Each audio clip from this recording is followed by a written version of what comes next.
લડી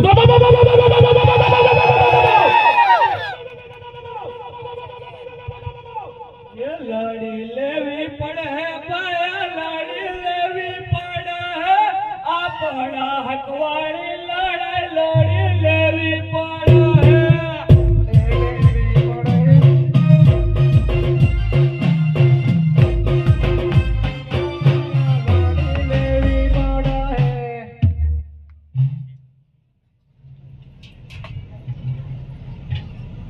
ઉપસ્થિત દેશના મૂળ માલિકોને જય ભીમ પ્રદેશ દેશના મૂળ માલિકો મારો અવાજ જ્યાં સુધી આવે છે ત્યાં સુધી દરેકને સંબોધન કરવા માંગુ છું કે કાન આ બાજુ ફેરવી લેજો એટલા માટે કે તમારા વિચાર કરવાની જરૂર પડી જરૂર શા માટે પડી આ કાર્યક્રમની કેમ આપણે આજે ભેગા થયા દેશનો મૂળ માલિક આજે મજૂર થઈ ગયો આજે એની મા બેન દીકરીઓ પર રેપ કરવામાં આવે છે એના કપડા કાઢીને એને રેલીઓ કાઢવામાં આવે છે આજના દેશના મૂળ માલિક પર અલગ અલગ પ્રકારના શોષણ કરવામાં આવે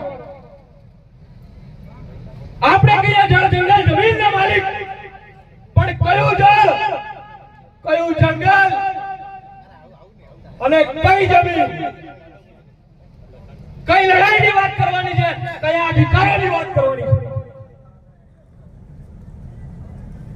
છે જેટલી પણ જમીનો હતી એ બાદ સરકારના હસ્તક જતી રહી વિચાર કરો કે મુંબઈમાં રેલવેનું કોઈ કારખાનું હોય અને ત્યાં જગ્યા ના મળતી હોય તો દાહોદ બનાવવું પડે કેમ કે દાહોદના આદિવાસીઓની જમીનો છીનવેલી છે જમીનો લઈ લીધી જંગલો લઈ લીધા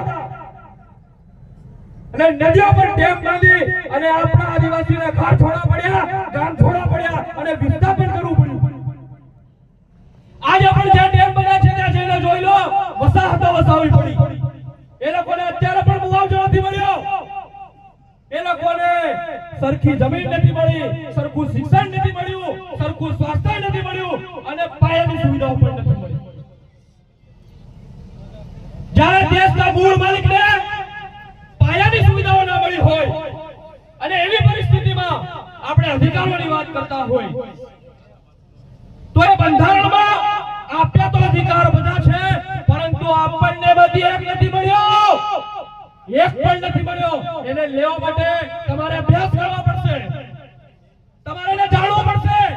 અને એની અલગ અલગ લડાઈઓ લડવી પડશે હું વધારે વાત ન કરું ઘણી બધી વાતો કરવાની થાય છે પણ સમયની મારામારી છે 5મી અને 6મી અનુસૂચિ આપણને આપેલી છે લાગુ કરવામાં આવી ક્યાંય નહીં રૂઢિગત ગ્રામસભાના જે વિધાનસભા કરતા લોકસભા કરતા અને સુપ્રીમ કોર્ટની બરાબરી કરી શકે એવી તાકાત આપણને આપેલી છે રૂઢિગત ગ્રામસભા અત્યાર સુધી સરકારોએ લાગુ થવા દીધી આપણા પોતાના નેતાઓએ લાગુ થવા દીધી નહીં તો અત્યારે નવાલાની જમીનોનું રક્ષણ મળેલું છે આદિવાસીઓને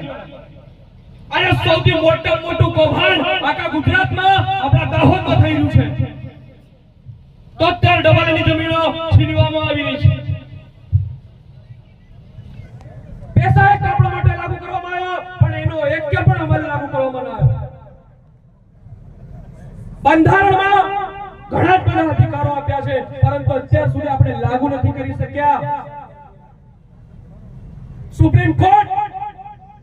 જ્યાં બ્રાહ્મણ જેમ બેઠો હશે એ પણ આદિવાસીઓના વિરુદ્ધમાં ચુકાદો નથી આપી શકતો કારણ કે ત્યાં ન્યાય આપવો પડે છે અને એને જે ચુકાદા આપી દીધા એ બીજી વાર કાયદાનું સ્વરૂપ લઈ લે છે આ બધા અધિકારો અને બંધારણમાં જેટલી બધી વસ્તુઓ લખી એને લાગુ કઈ રીતે કરવાની હિત મુદ્દો છે ને મુદ્દો એટલો જ છે કે આને આપણે કઈ રીતે મેળવીએ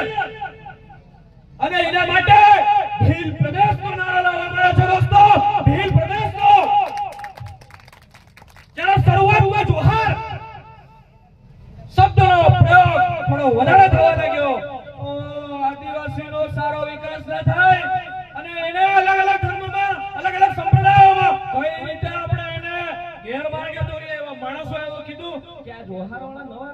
ખ્રિસ્તી કરવા વાળા કાલ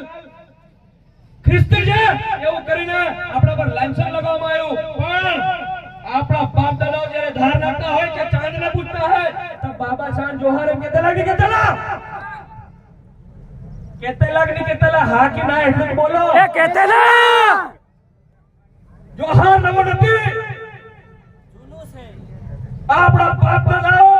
અને પેઢીઓ દર પેઢી બોલતા આવ્યા છે અને લોકોએ વિરોધ કર્યો જોહારનો અને આજે ઘેર ઘેર દરેક જગ્યાએ જોહાર બોલતા થઈ ગયા બસ એવી જ રીતે ભીલ પ્રદેશનો નાણો અત્યારે લાવવામાં આવ્યો છે અને ભીલ પ્રદેશનો નાણો બુલંદ કરીશું જ્યાં સુધી ભીલ પ્રદેશ નહીં મળે આ અધિકારો લાવવા હશે મેળવવા હશે તો ભીલ પ્રદેશ લાવવું પડશે આપણે 27 ગુજરાતના 27 એમએલએ છે અને ગુજરાતની વિધાનસભામાં ખાલી 2